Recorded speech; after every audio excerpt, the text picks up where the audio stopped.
2025 is just around the corner, so gun makers are already in a rush to introduce guns that could entice both new and seasoned shooters. In fact, there's already a collection of guns that I've noted that could make the headlines by next year. What's up, everyone? This is your boy Ted from Line 45, and today I will reveal to you the new guns for 2025 that you seriously need to watch out for because of their promising assembly and performance. But first, let me do this quick plug. Hit the like and subscribe button. You can see all those buttons below this video.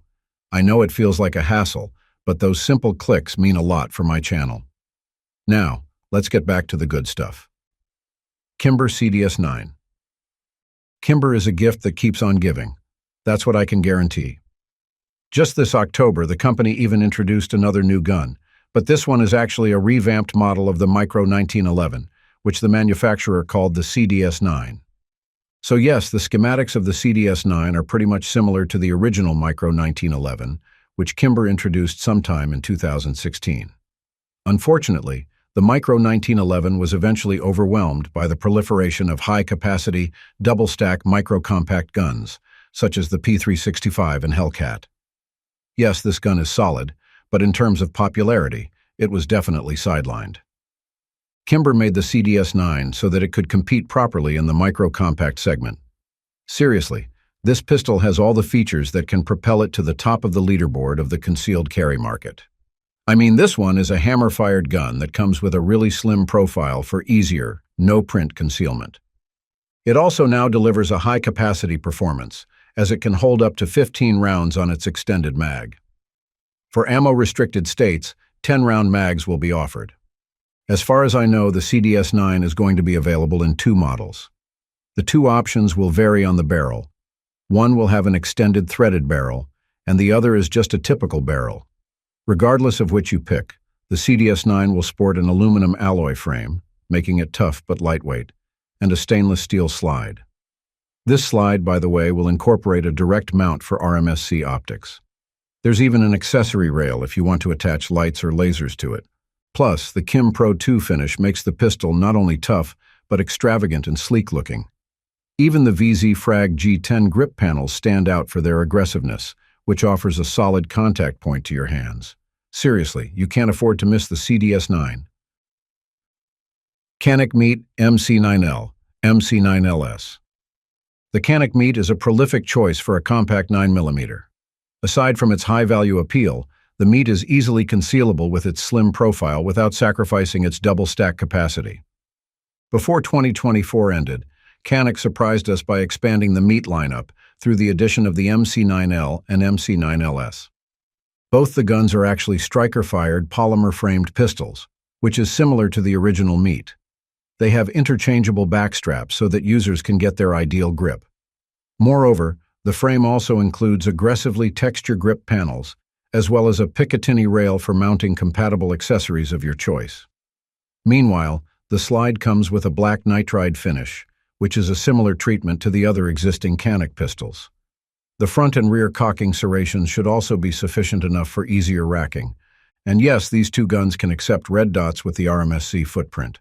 As far as I know, you can get any of these pistols with the optional Mechanic M01 red dot. Notably, the external controls of the MC9L and MC9LSs are ambidextrous, such as the oversized slide release on both sides of the guns. Basically, these two pistols are meant for left and right-handed shooters. The difference between the MC9L and MC9LS lies in their barrel. The MC9L has a 3.2-inch barrel, while the MC9LS features a 3.6-inch barrel. At the same time, the LS version has a longer grip than the standard Mete pistol, which allows it to hold up to 17 rounds of 9mm. The MC9L also has a longer grip, but the rest of the dimensions are actually close to the original Mete. Tisas PX 5.7. No need to sugarcoat it. The 5.7 by 28mm cartridge is really picking up its pace these days. Currently, here in the US, I've noticed a surging demand for this handgun cartridge. Hence, it's not surprising for firearms manufacturers like Tisas to strike the iron while it's hot. The PX 5.7 is a Turkish 5.7 handgun that has a familiar assembly with a texture polymer frame and an optics-ready slide. The slide also includes a fiber optic front sight alongside a blacked rear sight. This sight setup should work in both low light and bright conditions. The trigger, while not extraordinary, is still a crisp, flat-faced trigger, and even includes a trigger safety to prevent accidental discharges. However, what makes the PX 5.7 worth buying is its high-capacity magazine. This thing ships with 2 rounds of flush-fit mags, each holding 20 rounds of ammo. Needless to say, the PX 5.7 is an excellent purchase for those who want to shoot a lightning-fast cartridge. I mean, we are talking about claims of velocities that could reach up to 1,800 FPS. But unlike other cartridges, the 5.7 cartridge is a flat-shooting round, and it can maintain such speeds at longer distances. So, in terms of ballistic performance, I can really say that it has an edge over the likes of the 45 ACP or 9mm. The PX 5.7 is really up to the demands of modern shooters. It has the niceties, such as an accessory rail on the front and a flat-faced trigger. It should be extremely shootable, so I really suggest that you pick this gun once it's available this year or next year. Savage Arms Stance XR. Who would have thought that Savage Arms, yes, the Savage Arms, is going to introduce a pistol in its catalog for 2025? After all, the company has established itself in the hunting and competition rifle segment, so a handgun from the gunmaker isn't really in my bingo book. But boy, I love it. The Stance XR in particular is going to be a micro-compact pistol.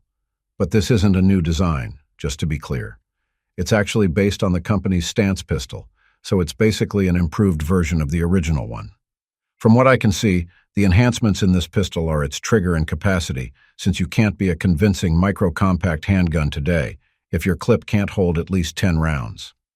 This 9mm will also include a 13-round extended mag, just to be clear. It is about 6.2 inches long and 4.6 inches tall, with a flush-fit mag and less than an inch wide on its slide. When unloaded, it should only be around 20 to 22 ounces light. These numbers tell that concealing the Stance XR will be really easy. Now, the Stance XR is a polymer-framed pistol, and obviously striker-fired. It has a modular chassis, which is good as it opens the gun for after configurations. The solid texturing on the gun is quite remarkable, too. The assembly of the Stance XR is going to be ambidextrous, meaning that all the external controls are bilateral to accommodate both right and left-handed shooters. Savage Arms will even offer a manual external safety lever for those shooters who can't shoot a gun without it. The pistol will also sport an optic-cut slide and a Picatinny rail so that you can customize it and make it a bit tactical and battle-ready. CZ Shadow 2 Target. The Shadow 2 Target is still an iron-hot gun, and boy, you will love this one, especially if you are into competitions. But it's not just your typical competition gun. It's actually designed for bullseye matches, which of course is no longer that popular here in the United States. But in Europe, for instance, it's still thriving. However, even if you aren't going to run this pistol for competitions, I am pretty sure that the new Shadow 2 will impress you nonetheless. First thing first, this gun comes in 2 formats. One has a 5-inch barrel, and the other is equipped with a 6-inch one. These are polished cold hammer-forged barrels, by the way, and have been hand-fitted for guaranteed tight tolerances, which in turn impacts the overall reliability of the pistol, in a good way. Of course, both barrels are also insanely accurate, even without the need to tinker at all. Aside from the remarkable barrel, the Shadow 2 Target has a 5-position adjustable single-action trigger, so that you can get your ideal length of pull, plus adjustable target sights that perfectly match the gun's innately long sight radius. And oh, going back to its trigger, both its pre-travel and over-travel can also be adjusted, similar to what other triggers in the Shadow 2 series. The grip ergonomics of the Shadow 2 Target is nothing short of impressive. It has a really deep cut under its trigger guard and comes with a more responsive and tactile grip texture so that you can efficiently control the pistol during rapid firing. It's also naturally pointing, so there's nothing more left to do but shoot. The Shadow 2 Target has a 17-round capacity on its flush-fit mag, with an asking price of the $2,599, which isn't that cheap. That's it for now. Thanks for watching. If you liked this video, please hit the subscribe button and notification bell. Just press all the buttons. Those little clicks are free, but they help the channel a lot. Stay sharp, stay safe, and remember, it's not just about the shot, it's about mastering the craft. Until next time, lock and load.